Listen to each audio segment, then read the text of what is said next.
Estudo Bíblico 1 Reis 19, verso 1.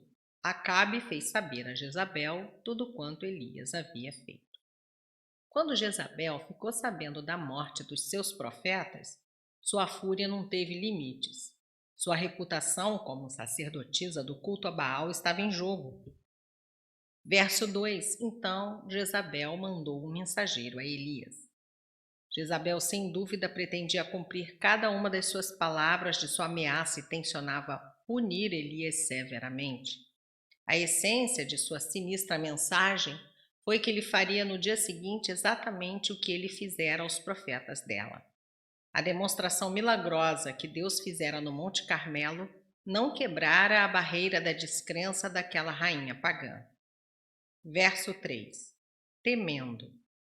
Não é medo o que se apoderou de Elias. No verso 4, ele pede a morte, mas desânimo, cansaço da vida.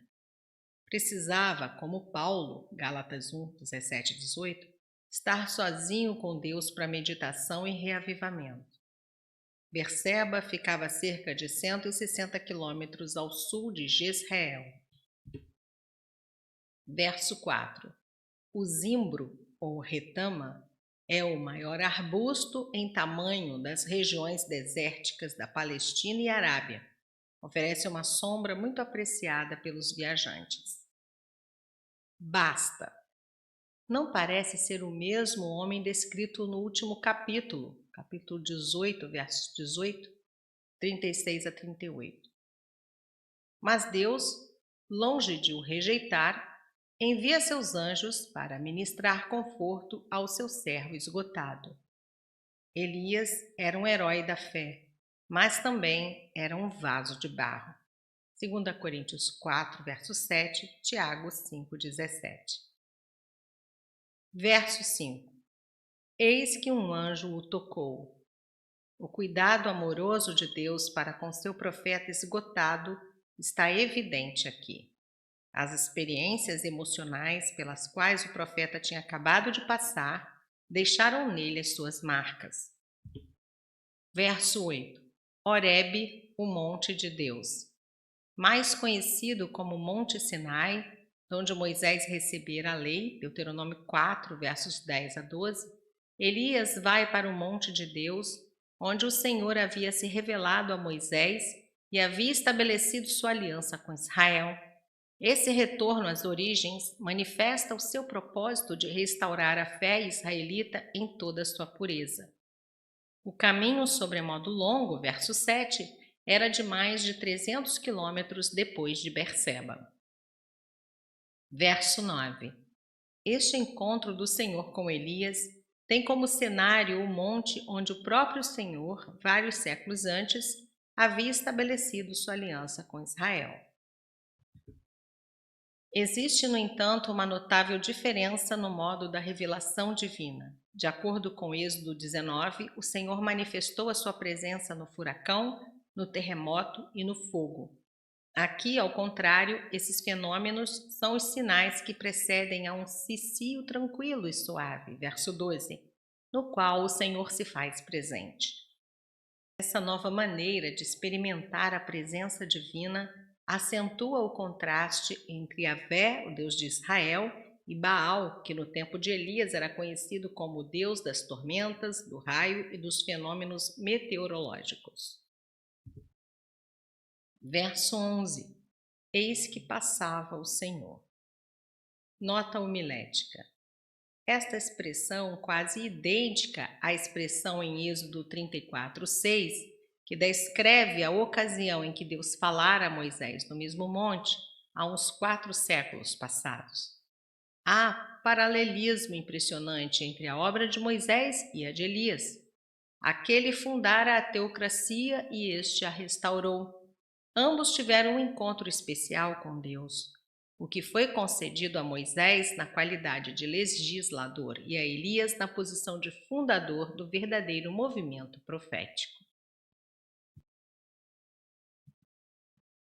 Ambos, nos seus ensinamentos, no seu ministério e nas suas vidas, apontavam para a pessoa de Jesus Cristo como total cumprimento dos seus mais altos ideais, o que ficou claramente provado quando, séculos mais tarde, num outro monte, ambos apareceram ao lado do Cristo transfigurado. Mateus 17:3 e versos paralelos. Verso 14. Eu fiquei só. Pela segunda vez veio essa queixa desesperada. Elias aprendera a ter uma pura consciência do dever, vivendo a sós com suas meditações, mas agora sentia falta de amigos e de apoio humano. Esquecera-se que a vitória da causa de Deus não dependia dele tão somente. Se Deus lhe concedesse naquela hora alguma doce consolação, Elias alimentaria ainda mais o hábito egoístico e destrutivo de ter pena de si mesmo. A melhor inspiração nas horas da depressão é receber mais responsabilidades das mãos de Deus para ter sua vocação renovada. Elias tinha ainda de indicar 2 reis e um profeta, versos 15 e 16, que cumpririam os propósitos divinos da punição dos idólatras, verso 17. Verso 16, ungirás. Chama a atenção esta ordem de consagrar a um profeta, já que habitualmente somente os reis e os sacerdotes recebiam a unção com o azeite sagrado.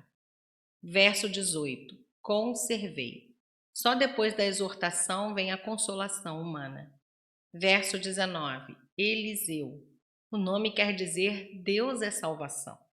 Se as 12 juntas de bois pertenciam a seu pai e o povo mencionado no verso 21 era o corpo dos servos domésticos e agrícolas, isso indica que Eliseu pertencia a uma família de camponeses de boa posição econômica. Lançou seu manto sobre ele.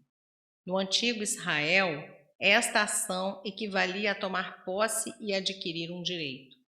Esse gesto é aqui uma espécie de investidura para o ministério profético.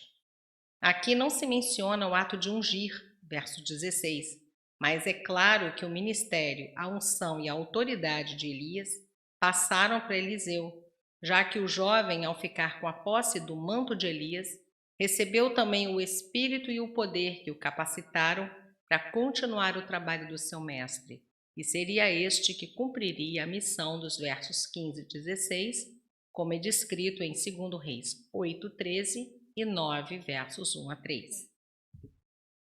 Verso 21. Os imolou. O gesto simbólico de sacrificar os bois e de romper o jugo, elementos que identificavam a vida de campo de Eliseu, mostra a ruptura total com o passado para o desempenho de uma nova missão. Significava estar pondo sua mão num outro arado, o espiritual. Lucas 9, versos 61 e 62. Para seguir o profeta, tinha de fazer as despedidas tradicionais. Quem segue a Cristo deve desembaraçar-se de todos os laços que o prendem ao mundo. Outros sacrifícios livres são descritos em 1 Samuel 6:14 e 2 Samuel 24, versos 22 a 25.